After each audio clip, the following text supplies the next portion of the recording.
pie Right. wasn't really so great after all. We Right. say, it was great, I loved it, thank you so much, Yeah. and so forth.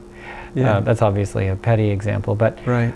I think that it can become very confusing Very. to practitioners determining what is a highest truth, or how do we speak the truth? Well, I think what you the mentioned... sweet truth maybe is what we need to speak. Well, the first thing you mentioned here was really a key, is we cannot hold conflicting agendas and have any sense of what's true. So in other words, we have this idea in the West that if I do what I think is good for you, instead of doing what I know is true for me, that in other words, if I tell a little bit of a lie, as long as it's for your sake, it's the best thing for you. Mm-hmm. I'm making a sacrifice for you. Right. I'm putting up with the experience, the inner dissonance of telling a lie right. to spare you. And Isn't that a noble Isn't act? it noble that I'm lying to you? Isn't it noble, right, that I'm just blatantly lying to you because I think it will be better for you?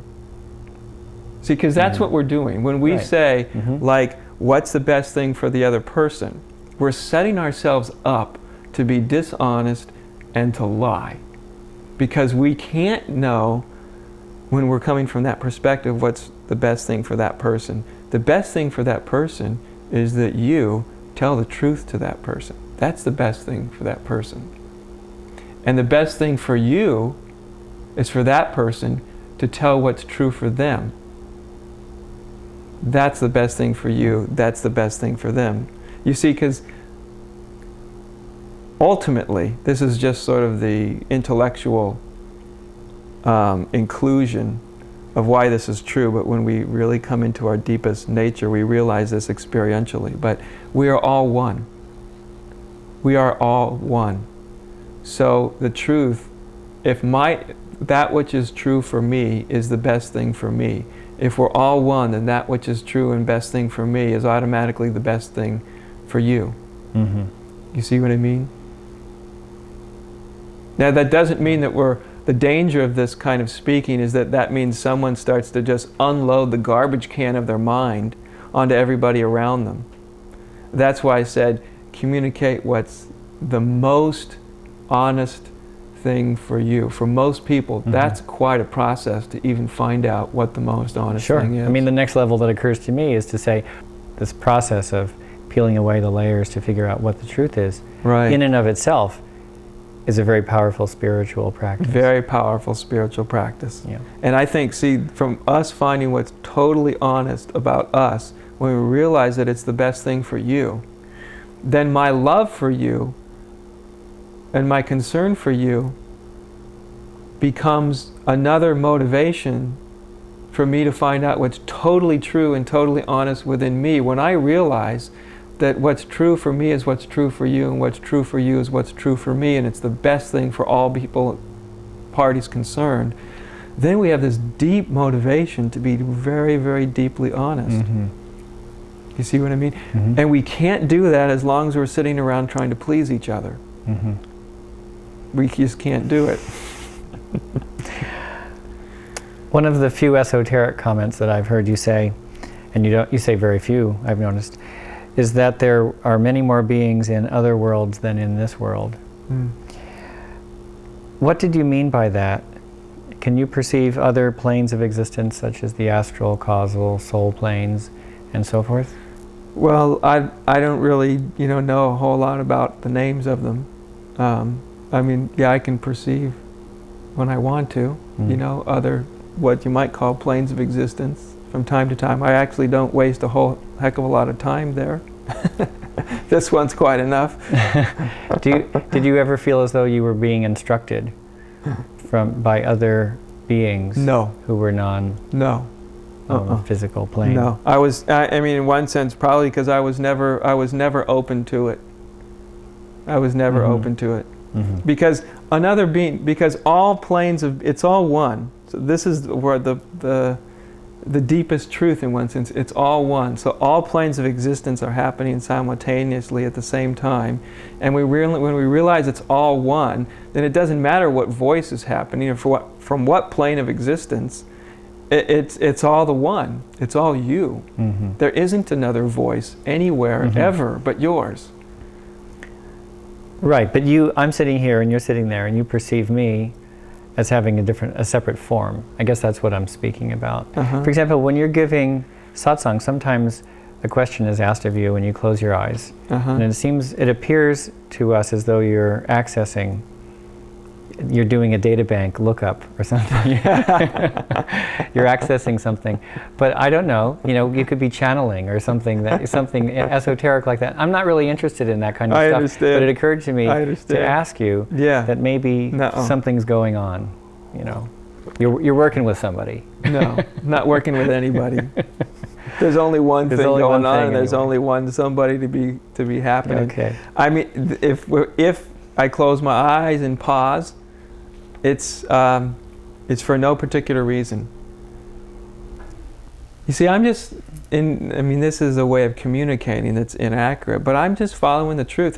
If someone asks the question and the truth chooses to close its eyes, that's what's going to happen. I don't spend 1 ounce of energy even wondering why or what's going on. It's just the eyes are closing, and they'll open, and the speaking will speak, or the speaking won't speak. And I just see this whole act of self-reflection that people are so used to is a thing that just doesn't go on with me. So you don't have the process of thinking, well, gee, what's the best way of answering this question so that it's in the language that this person can understand? Never arises. That doesn't happen. No. Not unless they tell me that my answer isn't clear to them, and could I come up with a different answer or rephrase. Then rephrasing will happen. But this act of self-consciousness really is what really you're speaking about, is just almost not operational. Interesting. Thank you. You've said that anything is possible, and that we can create our own limitations through our minds. Yes, we express our own limitations through our minds. And create them. By extension of that, by removing the limitations in our minds, anything is possible. Anything is possible, of course. Yeah. So in your personal awakening and development of that awakening, have you noticed that things such as what people would call cities or powers or abilities like clairvoyance or precognition, things like that, have those developed in you? I guess you could say certain of them have. Again, it's something that I really have so little interest in that it's literally like I don't even really notice that they're happening unless someone was to ask me, because I'm not sort of reflecting. I guess they have happened. Some of them happen, and some of them get used from time to time.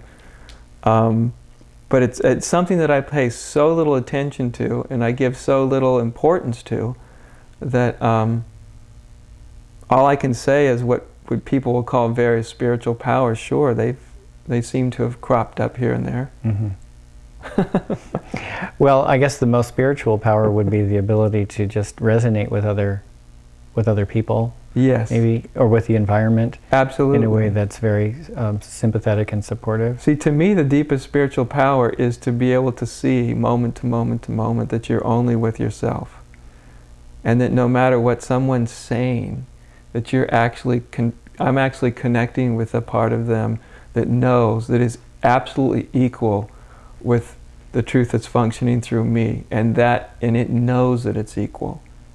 And I can access that in anybody that I'm with, the part of them that absolutely knows, that is totally, thoroughly, absolutely enlightened, and is sitting there just like I am, going, I'll be darned, I wonder how long she's going to do this for. He's going to pretend that he's not.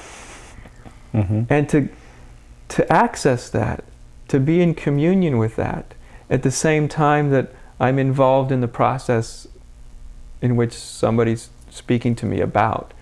To me, that's you could call it a very simple spiritual power, but to me that is, everything else would be nothing if I didn't know that, if I didn't know the oneness.